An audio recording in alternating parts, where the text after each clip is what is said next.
Africa is young. It is home to more than 200 million people between the ages of 15 and 24. A youthful population that is increasingly educated. This growing base of young, skilled people is reflected in a wave of entrepreneurship that is transforming economies across Africa. Rwandan Ephraim Rwamwenge is part of this generation that is turning every social problem into a business opportunity. I'm passionate about business, and not just business for the sake of generating a profit, but also what it can do for the community and for society at large.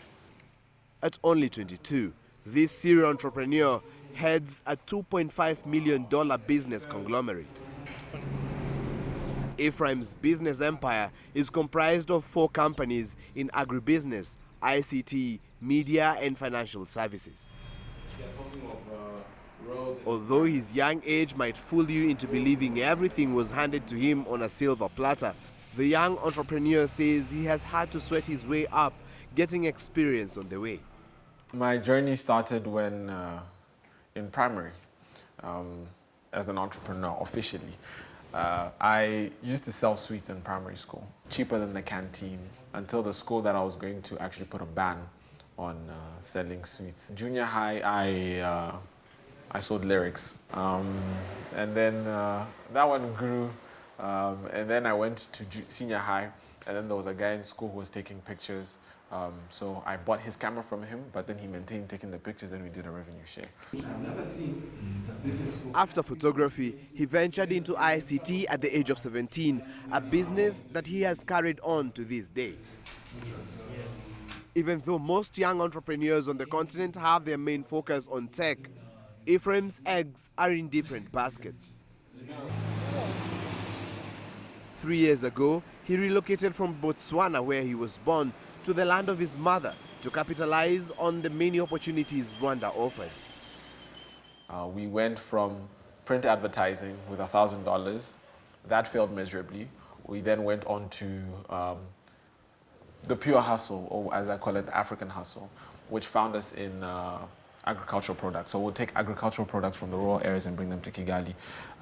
And we were doing green bananas. They're called matoke. I'm sure you know them. And we did matoke, and we made so much money in a short period of time because we brought a system to the trade.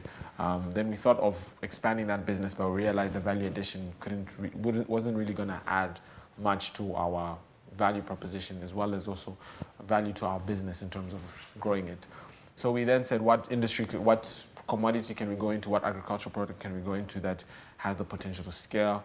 And because the middle class is growing, Kenya has a deficit 3 times the size of Rwanda's consumption. You know the stories that are happening with Kenya and Uganda. Rwanda, we import most of our sugar. We even have to sometimes get the sugar from outside the region. Actually, most of the sugar comes from outside the region. So I said, there's a huge deficit here.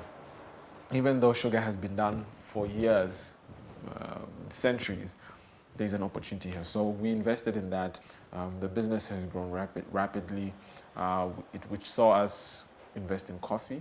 So even for our Forex, our business models, we were able to structure an import-export model around those 2 products. And then we grew our capital. We saw opportunities to invest in other subsidiaries. So we invested in the financial services subsidiary. The business has an annual turnover of $1.5 million.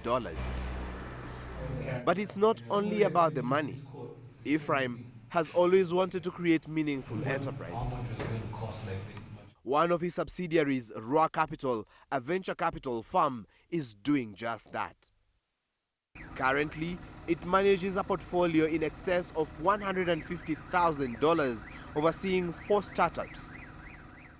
Ndoli Gas is one of them. Fred Ndoli was inspired by the global call to be environmentally conscious, to start a cleaner way of cooking, both at home and in hotels. Rwa Capital is a key partner in my business.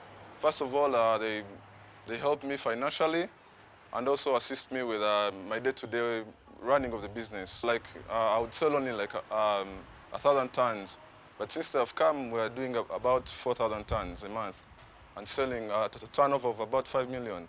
Before, I wasn't able to do 1 million. The input of both capital and mentorship is what sets Rwa Capital apart. Kevin Kabatsi is the managing principal of Rwa Capital. He notes that the partnership his financial services division has with the 4 businesses they support is healthy and respectful.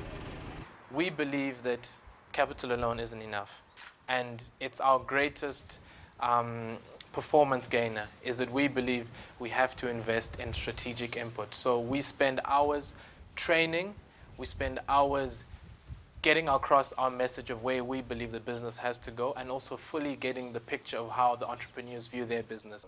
Ephraim reckons his 3-year experience in Rwanda has driven him to stay in business. He looks to the likes of Nigerian duo Aliko Dangote and Tony Elumelu, Zimbabwean Strive Masiyiwa, and Ugandan Ashish Thakkar for inspiration. This puts pressure on Ephraim to lead his youthful team to provide better quality products to consumers.